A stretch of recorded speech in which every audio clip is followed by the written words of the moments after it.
제가 중학교 3학년 때 도덕 선생님께서 흰 종이를 한 장씩 나눠주셨습니다. 그리고 그 종이에 자신의 꿈에 대해서 적어보라고 하셨어요.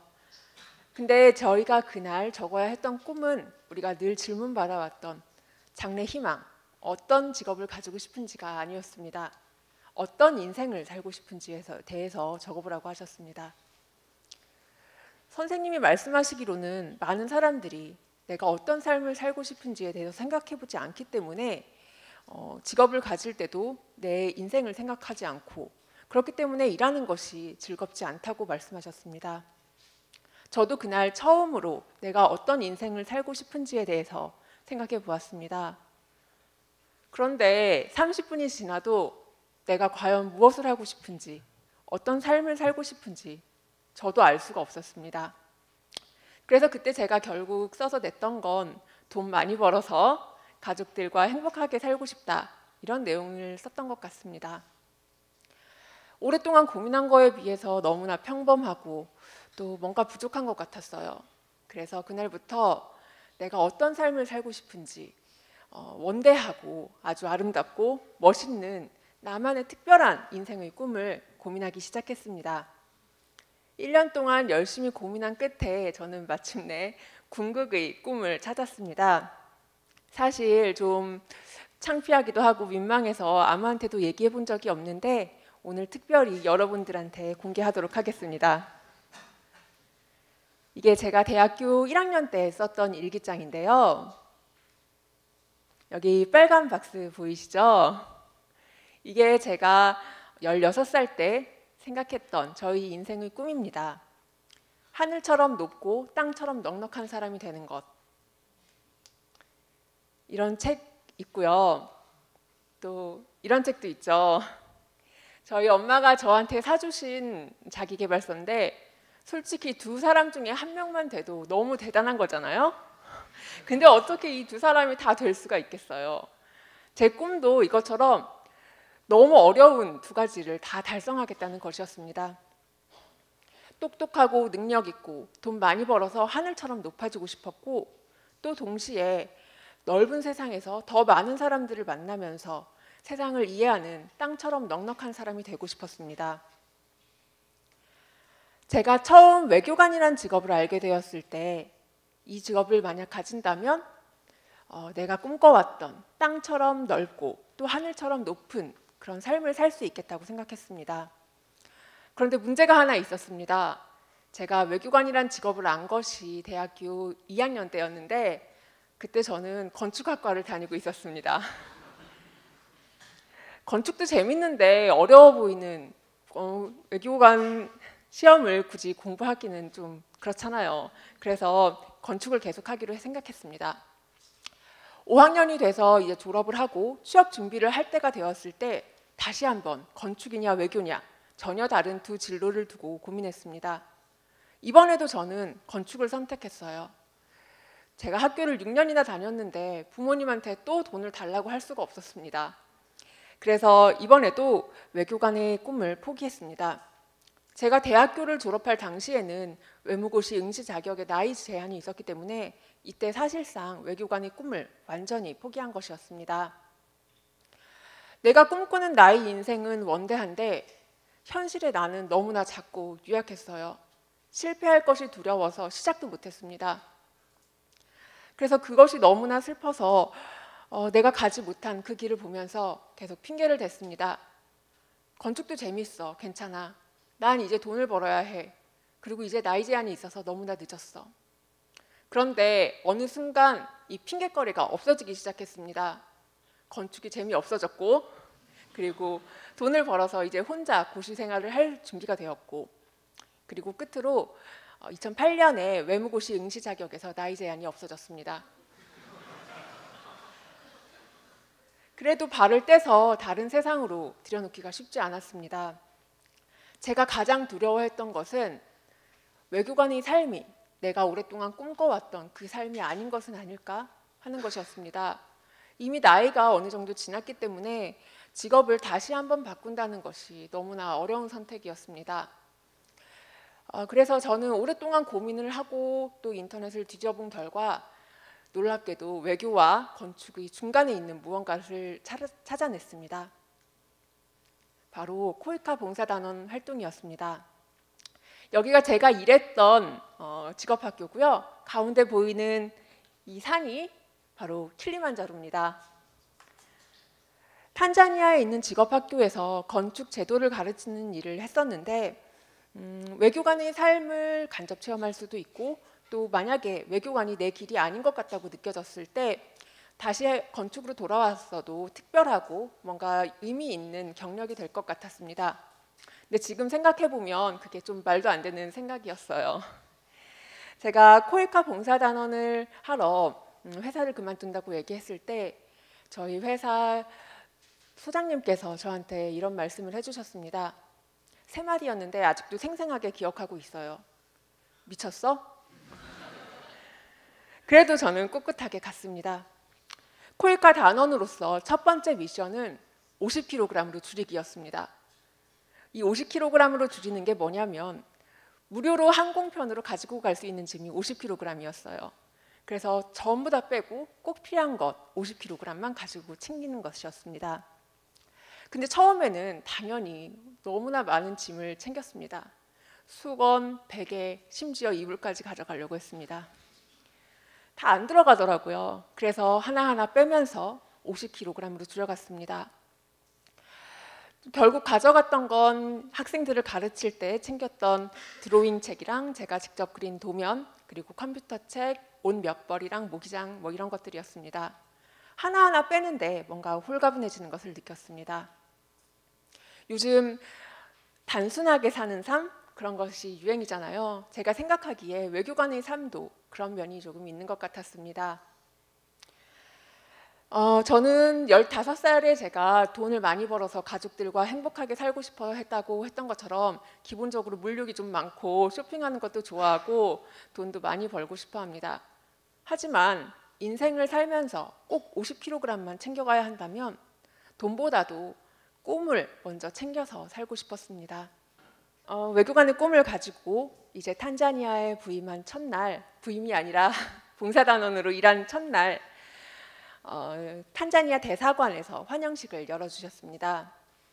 그때 당시 대사님께서 이제 김영훈 대사님이셨는데 독일에서 탄자니아로 부임하신 지 얼마 안 되셨습니다. 그래서 탄자니아에서 이제 생활하셨던 그 느낌을 얘기해 주셨는데 외교관 인생이 계획대로 안 되는 법이라 생각지도 못한 탄자니아에 오게 됐는데 자연이 너무나 아름답고 사람들이 친절해서 벌써 탄자니아가 좋아졌다는 내용이었습니다. 저한테는 이 말이 열쇠였어요. 뭐 인생이 뭐 계획처럼 되나 하면서 허허 웃으시는데 그게 그렇게 멋있어 보일 수가 없었습니다. 사실 살다 보면 마음처럼 안 되는 일도 많고 내가 열심히 한다고 해서 어쩔 수 없는 일들도 있잖아요. 그렇지만 그럴 때 불평만 하기보다 또 주어진 여건에서 열심히 하고 그러면서 불가능한 것을 가능하게 만들고 그런 것이 또 넉넉하게 사는 삶 아니겠어요? 그래서 저는 이 김영훈 대사님의 말씀을 열쇠로 외교관이란 직업에 완전히 마음의 문을 열었습니다. 1년 5개월의 코이카 봉사단원 활동을 마치고 이제 결단의 시간이 되었습니다. 여러분들은 다이빙이나 번지점프를 해보신 적이 있는지 모르겠어요. 저는 태국에 놀러 갔다가 한 5m, 7m 정도 되는 폭포에서 다이빙을 한번 해본 적이 있는데 정말 그 바위 위에 섰을 때 제 온몸을 휘감는 공포와 두려움을 이루 말할 수가 없습니다. 한 발자국만 떼면 되는데 그 발이 정말 떨어지지 않아요. 제가 탄자니아에서 돌아왔을 때도 그랬습니다. 발을 떼야 되는데 너무나 그 길을 가고 싶은데 발을 뗄 수가 없었습니다. 그래서 다시 건설회사에 입사 원서를 썼습니다. 그런데 면접으로 보러 갈 때마다 저한테 3종 세트의 질문을 물어보셨습니다. 코이카가 뭐예요? 왜 갔어요? 또 갈 거예요? 저는 코이카에서 활동이 너무나 즐거웠고 탄자니아에서 또 가고 싶었는데 거기 가서 제가 또 갈 거라고 얘기할 수는 없잖아요. 그래서 안 갈 거라고 얘기하는데 지난 저희 결정과 시간의 가치를 제가 스스로 부정하는 것 같았습니다. 이건 아닌 것 같았어요. 그래서 그 면접을 보던 3개월의 시간이 저에게 작은 용기를 내게 했습니다. 딱 한 달만 해보자 하는 것이었죠. 그렇지만 여러분들도 아시다시피 관성의 법칙이라는 게 있잖아요. 한 달을 해보니까 금방 뭐 쉽게 2달이 되고 또 2달이 1년이 되고 2년이 되고 그러다 보니까 또 몇 년이 지나서 2015년 외교관 후보자 시험에 최종 합격할 수 있었습니다. 지금까지 다이나믹했던 방황의 역사와는 달리 그 이후의 시간은 가장 단조롭고 또 반복되는 날들이었습니다. 옛날에 뭐 70년대에 절에 가서 공부를 했다고 하잖아요. 저도 그것과 크게 다르지 않은 생활을 했습니다. 새벽 5시에 일어나서 5시 반에 집을 나서고 6시에 공부를 시작하고 또 10시간 공부를 한 다음에 집에 와서 저녁을 먹었습니다. 컴퓨터도 안 했고 학원도 안 다니고 휴대폰도 없고 정말 집과 구립도서관만 왔다 갔다 했어요. 작년에 찍은 사진인데요. 제 키가 169인데 제가 고시 공부를 하면서 썼던 노트가 제 키보다 더 많았습니다.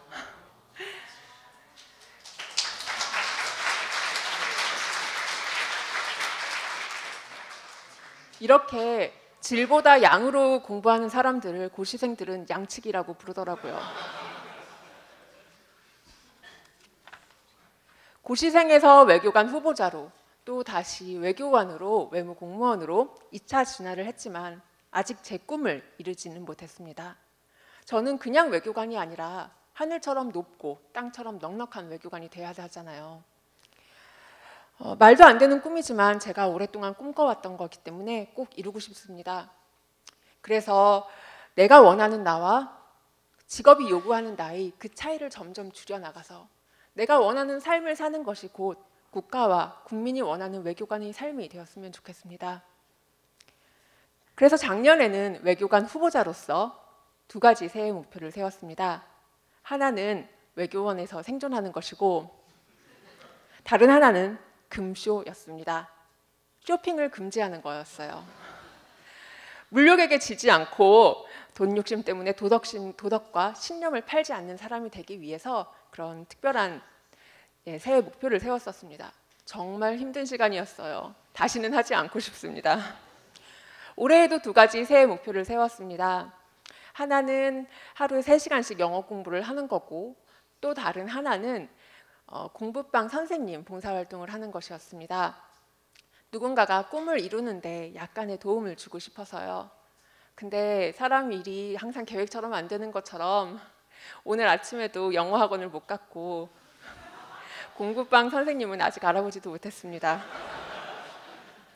외무 공무원으로서 2달 반을 일해보니까 외교관이라는 직업이 제가 오랫동안 그렇게 찾아 헤맸던 제 짝이 맞는 것 같습니다. 공무원으로서 도덕적이고 정직한 삶을 살기 위해 노력해야 한다는 것이 너무 좋고 또 제가 코이카 봉사활동 갔다 온 거에 대해서 외교부 분들이 인정해주고 대단하다고 말씀해 주시는 게 너무 감사하고 또 지금 일하고 있는 정책 공공외교 담당관실에서 많은 사람들을 만나고 소통하면서 서로 이해와 신뢰를 쌓기 위해 노력하는 것이 행복합니다. 제가 건설회사를 다니면서 2년 반 동안 썼던 명함보다 정책 공공외교 담당관실에서 2달 반 동안 쓴 명함이 훨씬 더 많았습니다. 제가 오늘 강연의 제목을 Dream, Believe, Dare and Do라고 썼는데 이게 무슨 뜻이냐고 질문을 정말 많이 받았어요. 이건 저에게 외교관이라는 직업이 가지는 의미입니다. 외교관이란 직업은 제가 오랫동안 꿈꿔왔던 하늘처럼 높고 땅처럼 넉넉한 삶을 실현하게 해준 시간이 될 것이고 그리고 저와 가치관의 조화를 이루면서 인생을 같이 살아나갈 파트너이고 또 저에게는 불가능해 보였던 도전이고 그리고 저를 양치기로 만든 양이었습니다. 이 하나하나의 단어는 너무나 멋있는 단어들이지만 그 실체는 고통과 방황의 시간이에요. 그렇지만 두렵고 어려워 보이더라도 해야 하고 또 힘들고 걱정이 되더라도 해야 하고 불가능해 보여도 시도를 해야만 이루어지는 일들이 있습니다. 여러분들이 만약 그 어려운 과정과 또 결정의 시간에 처하게 되었을 때 너무 두려워만 하지 말고 스스로에게 꿈과 믿음을 가지고 결단을 내릴 시간을 준다면 여러분들과 함께 성공과 행복이라는 두 가지 결실을 모두 얻을 수 있을 것이라고 생각합니다. 감사합니다.